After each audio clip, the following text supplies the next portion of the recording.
Chiro here for Umbra Games with a review of Fire Emblem Three Houses, the latest entry in the Fire Emblem series, exclusively for Nintendo Switch. I won't talk about story spoilers here, and I'll do my best to not show video that might give away any plot either.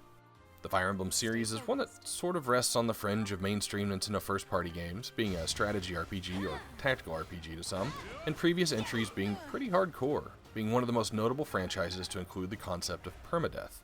If you lose a character in battle, they're gone forever. It seems Nintendo was hoping to change up that hardcoreness a little bit with Three Houses, providing some difficulty settings, not necessarily for the casual gamer, but more towards those that may not have experience or are self-reportedly bad at the genre.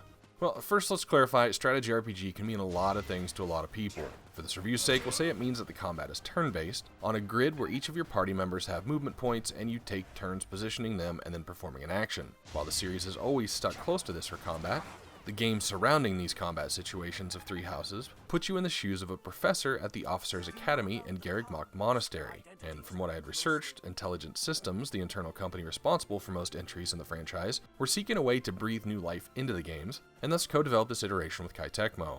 Now, a quick disclaimer, I've been aware of Fire Emblem for a long time. I own a majority of the releases, but I've only played the GameCube's Path of Radiance in full. I do, however, love the SRPG genre, and I'm fairly experienced in it. Early in the game, you choose one of three houses, yes, you would have guessed it, of which you will be the professor. Each class seems to at least have one or more students capable of various classes and job roles, but as a group tend to lean in a specific direction.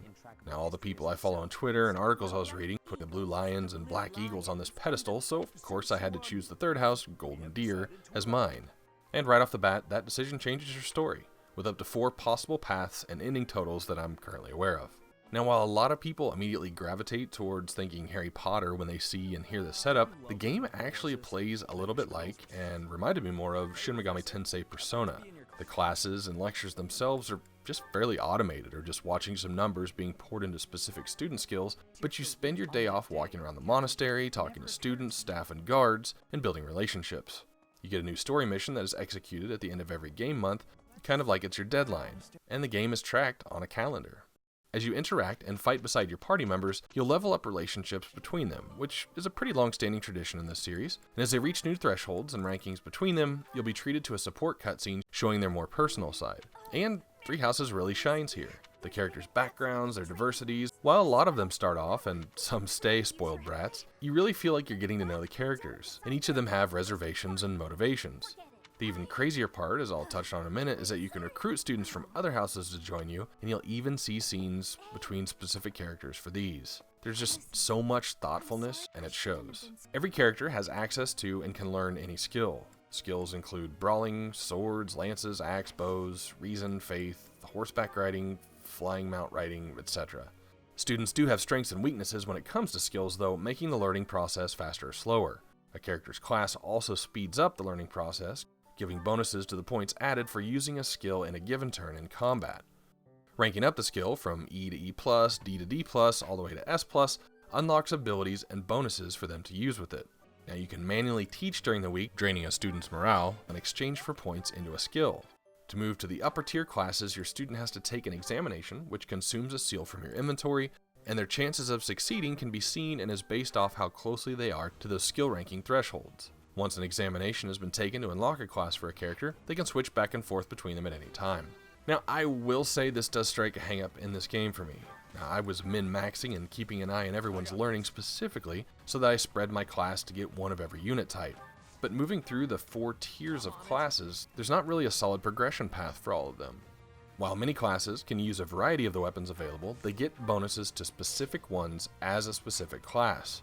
You really have to have some foresight and prior knowledge of the master classes, or else you'll end up grinding late in the game to make everything kind of fit as you want. But until you have characters in the proper character level range, you can't see what the classes are to know what to aim for. The example on the top of my mind is the Mortal Savant that requires a high skill in sword and reason, and there's not really any class prior that focuses on both of those at the same time. So you either have to train one in battle and get one in lectures, or have that character spend time in multiple classes, one that increases reason, like a mage, and one that does sword, like the Myrmidon. Weapons are readily available in the shop and often found on the battlefield if you're connected to the internet. Weapons do degrade and have a specific number of uses before they break. You can find multiple grades of each. For example, there's training sword, iron sword, steel sword, and silver sword, as well as some specialty swords that have specific bonuses. Your character must reach a skill threshold in order to wield the more powerful ones. Magic used by priests and mages have a specific number of uses per battle. Magic and bows have a little further range than melee weapons, and it's important to employ this because one key to this game is that each unit on both sides will attempt to take a turn during an attack. For example, I move right next to an enemy sword wielder and use my sword, I will swing and hit or miss, and then they get to swing and hit or miss. If you melee an archer, they won't counterattack unless they have the specific ability equipped to do so, and if you range a melee attacker, you'll often get the same result, so positioning is key. In addition to weapons, there's another gear slot that you can put a shield or ring or trinket in per character. You can find quite the diversity of these to use. You can craft, upgrade, and repair items by using various materials once the blacksmith is open to gain access to even more items. All battles have an objective. The majority of these are just eliminating all enemy units. Sometimes you're there just to kill the commander, or some you're supposed to protect or reach a destination. It definitely helps to keep the game fresh when these objectives are constantly mixing up. There are additional activities in which to partake in the monastery aside from teaching. There's a fishing minigame to catch food for meals or cooking with someone. There are also some varieties of fish that are worth money. You can garden with seeds you find for the aforementioned food items, grow flowers as gifts, or randomly obtain permanent stat boosting items. There's a different tournament type to enter each month. There's choir practice, and you can also seek out your colleagues to train your personal professor's skills.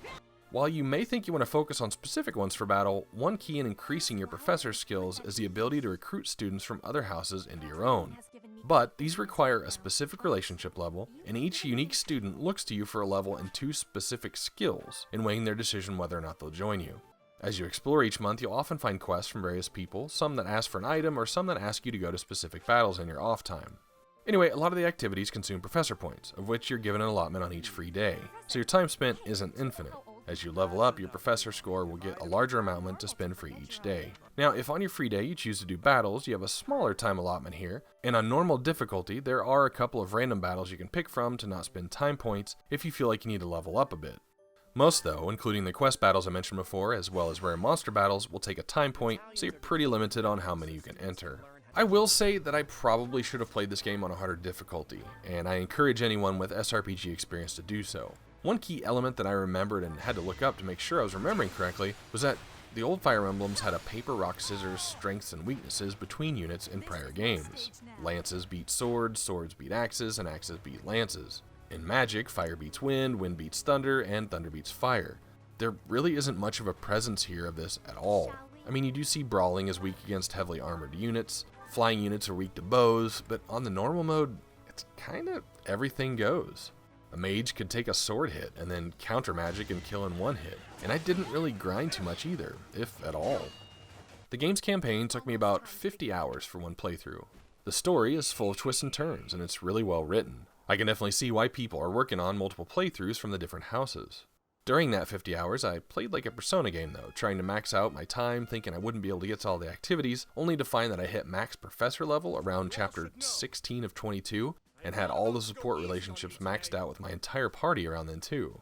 Since I was easily dispatching enemies, I didn't really want to do more random battles, so I mainly stuck to quest fulfillment and then rested or simply hit the seminar on my day off. Again, I probably should have played on a harder difficulty. Overall, Fire Emblem Three Houses has a great, well-written story with multiple paths and New Game Plus encouraging replay value. It has deep characters, a fun take with the whole academy training and recruiting, optional permadeath in various difficulties. In fact, I just saw a new one was added while I was in the middle of producing this review. And it's a good entry for those new to strategy RPGs or for people who think they're bad at them. There's an art style that works really well for it, and the Switch in general. Lots of character classes and ways to customize units, but it's missing the weapon triangles, and on a normal difficulty felt a little too easy to just brute force your way through most obstacles, especially if you shut off permadeath.